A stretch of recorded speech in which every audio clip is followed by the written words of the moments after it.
Hi Ollie, how are you? Yeah, I'm good. Why shouldn't I be talking to you lot? Right, okay. That sets an interesting scene ahead of what's to come, I'm sure. You described Sunday as your darkest day, and I just wonder whether the days following it, with all the external pressure that you faced personally, and also the stuff that you've had to try and sort out on the training ground internally, where it's actually been your toughest week to date in the United job. It's been a difficult week, of course. We've had to deal with the result and performance against Liverpool, which we know that wasn't good enough, and that's something that footballers have to deal with. That's why we're in this game, and you've got to look forward to the next game. Make sure you're ready for that game, and when you get to that game, sort it out what has been challenging and the problems earlier on. And we've had a good week on the training field. I have to say that. Julia Efferson? Ola, you said after the game last week that your players need to sort their frame of minds out and make sure they go into the next game, obviously being against Tottenham, in the right frame of mind. Are you confident that your players are in the right frame of mind after the good week that you've had? Well, we definitely, as I said, we need a reaction, and it's my job as well to put the players in the right frame of mind. That's I'm responsible for the reaction, for the result, for the performance, and we've worked on the pitch. We worked on everything that needs to be sorted for a footballer, and that's not just one bit. It's not just frame of mind. It's approach into the game, strategy of the game plan, tactics, technically. So we've had a good week, and I feel that the boys are ready to give their best, as they always do. Of course, the performance was nothing went to plan, and that was nowhere near our best. Hi, Ollie. It's part of club legend, isn't it, that Sir Alex Ferguson survived a similarly precarious position and then went on to win all of the trophies that he did. I know he was at the training ground this week.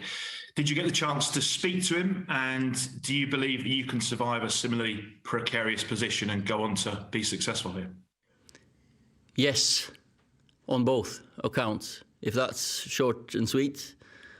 Apart from that, yeah, joking apart, we had a commercial day, and Sir Alex came to do some commercial stuff, and I met him and spoke to him, yeah, just for a brief moment, because he was in there with Cristiano.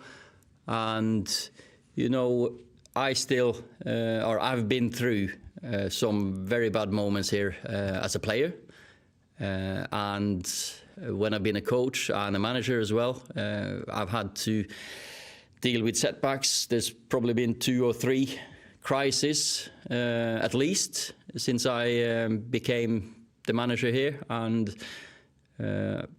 one thing I can say is that I'll always give it a good shot and fight back. Andy Vinson? Hi Ollie, what's the pressure like? What's this week been like for you? Does it compare to those really bad moments that you had when you were injured as a player, or is it you just try and keep normal, keep focused? There's obviously all the external pressure. Does it affect you? Does it affect your family? I think it affects everyone around, of course. I spoke about it last week. I think Mikel Arteta said something about what we have to deal with as managers in high-profile situations, and that's what we've gotten used to. For me, as focused as ever. We've come in. I've had players coming up to me. So for example, I don't tend to read the social media, but when Paul came up to me angry, we expect to be criticised. Because hands up, the performance wasn't good enough. You expect to hear it from right, left, centre, but we don't expect, or we can't accept when lies are being made up. And Paul came to me and told me what he's put out on his social media account. And, you know, we're better than that as a group. The culture is better. The environment is better. we can't stand for when it's blatant lies. They've got to stand up and say so. All the opinions and reports, fine, but don't make lies about players or me. Carlson? Yes, hello, Ola. Hey.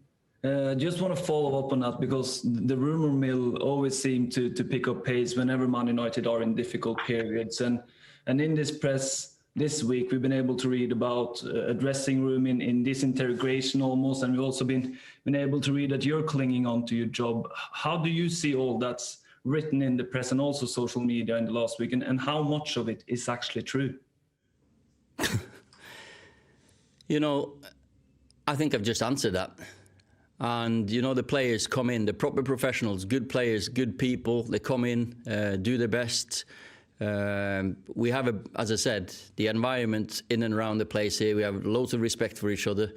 Sometimes when you come in for criticism like we do, you get into the trenches with your teammates, and that's that reaction I've seen this week. And, you know, this club with whatever we've been through before, it's always about getting through with courage, togetherness, teamwork, self-belief, and sticking together. And this group has done.